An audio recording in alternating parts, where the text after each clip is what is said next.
Bonjour, aujourd'hui je vais vous montrer comment faire pour bloquer des applications sur un iPhone ou un iPad. Le fait de bloquer des applications peut vous permettre par exemple de travailler sur un texte ou de lire un livre sur votre iPhone ou votre iPad sans par exemple aller sur les réseaux sociaux ou aller jouer à des jeux. Donc ça vous permet vraiment de rester concentré davantage sur votre tâche. Donc je vais vous montrer deux fonctions différentes qui peuvent vous aider pour y arriver. La première façon, c'est d'utiliser la fonction temps d'écran. Donc, vous allez dans les réglages et vous choisissez temps d'écran. Ensuite, vous choisissez limite d'app. Vous activez limite d'app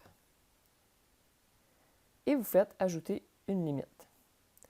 Donc, vous pouvez choisir la catégorie d'applications que vous voulez limiter. Donc, on peut prendre par exemple réseau social.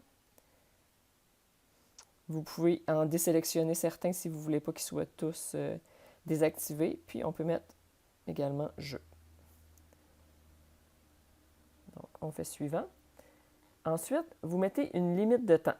Donc si vous voulez bloquer des applications maintenant sur votre téléphone avant de faire votre étude, par exemple, vous pouvez mettre 1 minute parce que c'est le minimum qu'on peut mettre. Et vous faites ajouter ici en haut. Donc, à ce moment-là, après 1 minute d'utilisation de jeu ou de réseau social, tout va se bloquer. On peut voir ici, donc, qu'ils sont bloqués. Vous allez pouvoir le débloquer si jamais, après votre étude, vous voulez le réutiliser. Donc, pour ce faire, vous cliquez dessus. On va vous dire que la limite de temps est atteinte, donc vous pouvez demander plus de temps. Et vous saisissez votre code pour le débloquer. Donc, évidemment, si c'est difficile pour vous là, de vous gérer vous-même, vous pouvez toujours choisir un code de temps d'écran que vous ne connaissez pas.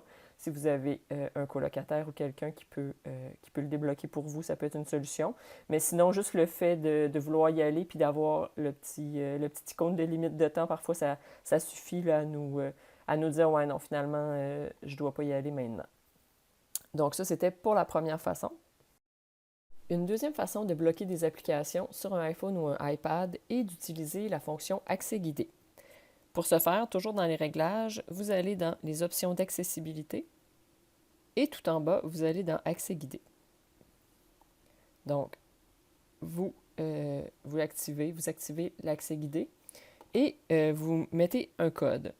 Donc, ça peut être le touch, donc pour le débloquer avec le pouce, mais encore ici, vous pouvez faire définir un code d'accès guidé par quelqu'un d'autre que vous, un code que vous ne connaissez pas. Donc, vous ne pourrez pas sortir vous-même d'accès guidé. Donc, si jamais c'est plus difficile pour vous là, de réguler ça vous-même, vous pouvez vous donner un petit coup de pouce là, avec quelqu'un d'autre qui aura votre code. Donc, une fois que l'accès guidé est activé, vous allez ouvrir l'application sur laquelle vous voulez travailler. Ça, ce que ça va faire, c'est que vous ne pourrez pas être sur plus qu'une application à la fois. Donc, une fois que ça va être activé sur votre application Page, par exemple, vous ne pourrez pas sortir de là. Donc, vous ne pourrez pas aller nulle part tant que vous n'aurez pas terminé ce que vous avez à faire sur Page. Donc, là, on est dans Page. Ce qu'il faut faire, c'est appuyer 3 fois sur le bouton principal. Donc, ça va apparaître Accès guidé. On appuie sur Démarrer. Là, ça nous demande de saisir un code.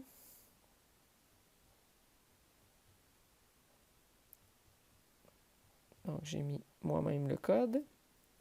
Donc, l'accès guidé est activé.